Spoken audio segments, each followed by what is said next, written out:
Tashle everyone and welcome to Tibet This Week, a weekly feature in English that tells you about this week's news on Tibet, His Holiness the Dalai Lama and Central Tibetan Administration. Let's look at the headlines first. His Holiness the Dalai Lama calls for education on environment. News of Tibetan self-immolation surfaces after 5 years. US Special Coordinator for Tibetan Issues Destro meets Tibetan leadership. Deputy Speaker condoles Union Minister Sri Shripad. Ambassador Brownback holds global panel discussion on religious freedom. Tibetan Solidarity Movement holds 108th demonstration in Geneva. Tibetans from Europe donate towards COVID-19 vaccinations for Tibetans in India.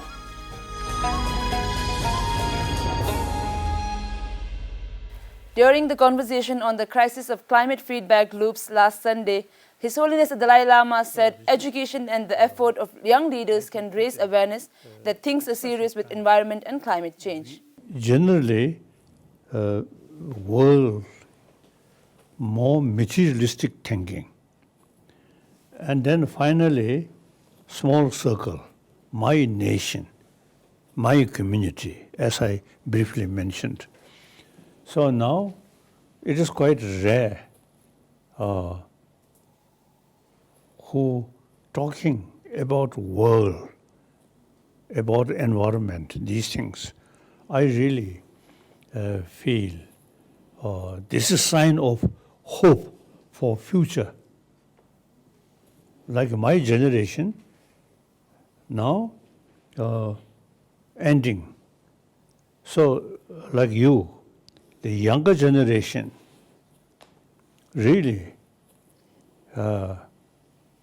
now all our hope depend on these young people. The virtual conversation between His Holiness the Dalai Lama and climate activist Greta Thunberg saw Susan Bower-Wu, president of the Mind and Life Institute, scientist Susan Natali and William Mumo, Dr. Thubden Jimba, principal translator to His Holiness the Dalai Lama, and Diana Chapman-Walsh moderating the event. Greta Thunberg thanked His Holiness the Dalai Lama for standing up with her and others in protecting the environment. And thank you to Your Holiness for being such a loud advocate for environmental protection and environmental action. I can say as a younger generation, we appreciate that very much. We are eternally grateful that you are standing up for us, not only for us, but for the future of the entire humanity and for the entire planet. And also, of course, thank you for your letter and for your support. It means a lot. And yes, although we may be very different in terms of age span and many other things, we share the same goal. We share a common goal, and that is to protect our planet and life on Earth and humanity. And so, thank you once again, Your Holiness. News of Tibetan self-immolation protests surfaces after 5 years. Shurmo, a 26-year-old Tibetan, has reportedly self-immolated in 2015 in protest against China's repression in Tibet. The self-immolation protest is being reported to have taken place on 17 September 2015 at around 1 p.m. local time nearby a bus station in Shakchuka village in Diru County, Nakchu Prefecture in Tibet Autonomous Region. Police arrested Shurmo immediately after his self-immolation protest and was taken to a hospital in Shakchuka, but he passed away on the same day. Police then arrested 3 of his relatives, and till date, there is no information whether the 3 are still detained, sentenced or released. Concerned staff of the Human Rights Desk of Department of Information and International Relations said surfacing of such big news after more than 5 years is a clear depiction of reality inside Tibet, with Chinese government's excessively repressive policies, restriction on the flow of information and internet censorship in place. We have learned of a self-immolation that has happened in Tibet in 2015 on 17th of September. However, after more than 5 years, we are knowing of this information, of this incident. And this clearly depicts the repressive control and censorship over internet communication, not just internet and online, but even the flow of information through people because of the border restrictions, as well as China not granting access to people outside Tibet to enter Tibet. So this is a clear example of the repressive policies that China is implementing in Tibet. In an exclusive virtual visit of Dharamshala, the U.S. Special Coordinator for Tibetan Issues, Assistant Secretary Robert A. Destro, had an online audience with His Holiness the Dalai Lama on Wednesday this week. On Tuesday this week, Special Coordinator Destro addressed the leadership of Central Tibetan Administration, highlighting the priority of his role and the essentiality of a coordinated team effort from the exiled Tibetan administration and the Tibetan people.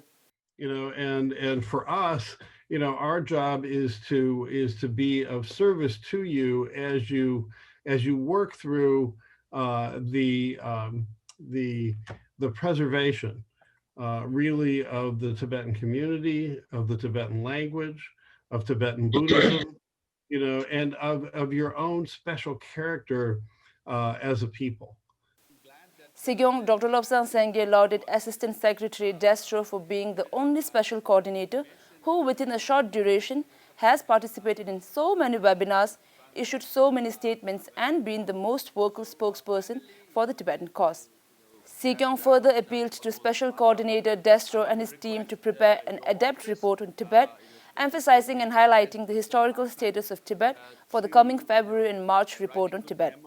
In addition, he also urged the Special Coordinator's Office to establish a coalition between the U.S. ambassadors in different countries and the offices of Tibet, since CT is now formally acknowledged and recognized by the U.S. government. If you could also, emphasize that the U.S. ambassadors in different countries could reach out to our offices of Tibet all over the world.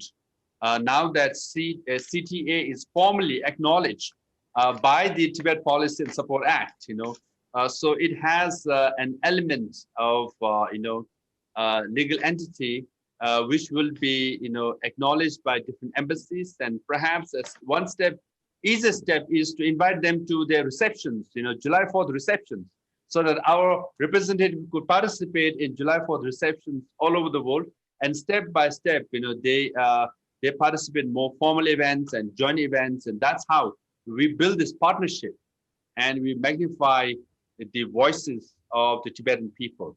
The virtual meeting was attended by Sigyong Dr. Lobsang Sengye, Kalyans of the 15th Kashak, Speaker Pema Jungne of Tibetan Parliament, Deputy Speaker Acharya Yiship Hinzok, and members of the Standing Committee of Tibetan Parliament in Exile. U.S. Special Coordinator for Tibetan Issues Robert Destro also had an interactive session with the artisans of Norpolinga Institute and female Tibetan journalists this week. The meetings were hosted by the U.S. Bureau of Democracy, Human Rights and Labor, and the Central Tibetan Administration, coordinated by the Office of Tibet, Washington, D.C. Deputy Speaker of the Tibetan Parliament in Exile, Acharya Yiship Hinzok, offered his sincerest condolences and prayed for a swift recovery to Shripad Yeso Naik, Minister of the State of Defense and Minister of State of Ayush, who met with an accident in Karnataka's Uttara Kannada district yesterday and lost his wife Vijaya and the personal assistant in the accident. U.S. Ambassador at Large Samuel Brownback of International Religious Freedom hosted a virtual panel discussion on promoting religious freedom globally on Thursday this week. Geshe Changjup Chöde Khensur, Executive Director of Geluk International Foundation, spoke about religious persecution taking place in Tibet under Chinese rule and also explained the development of oneness of humanity as promoted by His Holiness the Dalai Lama as the best and the only solution to various discriminations and abuses in the world. The virtual meeting was attended by representatives from 32 different countries.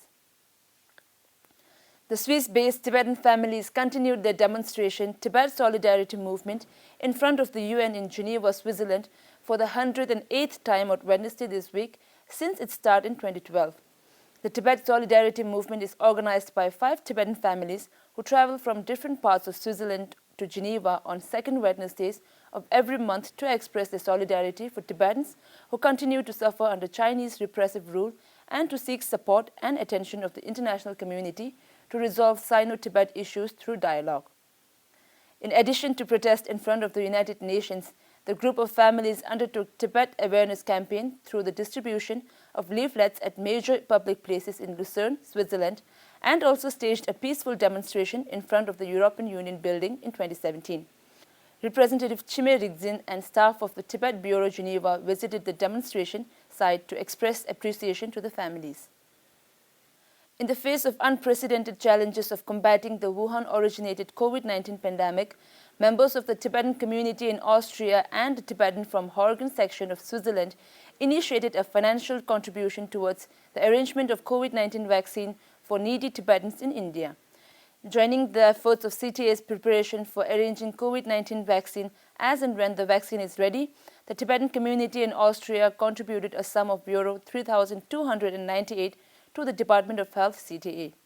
Similarly, Mogong Chwiki from Tibetan community in Horgen section in Switzerland donated Swiss franc 1,000 towards facilitating the COVID-19 vaccine for Tibetans in India. This is all for today. See you next week.